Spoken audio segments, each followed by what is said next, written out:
தமிழன் என்று சொல்லடா, தலை நிமிர்ந்து நில்லடா என்று கேப்டன் விஜயகாந்த் அவர் வழியில் ஒரு காவல்துறை அதிகாரி, இவரோட பேர் நமக்கு கரெக்டாக தெரியல, இருந்தாலும் இந்த ஐயாவை நாம் வணங்குவோம்.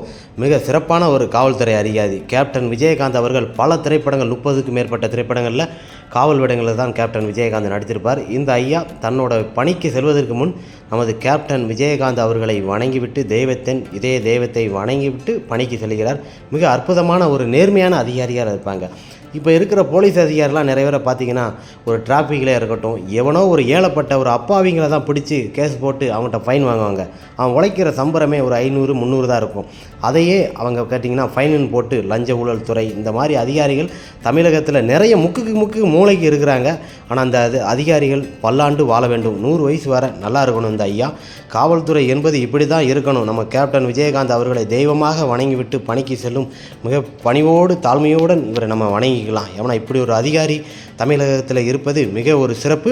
நிறைய பேர் இருக்கிறாங்க, குறிப்பாக எல்லாரும் சொல்ல முடியாது.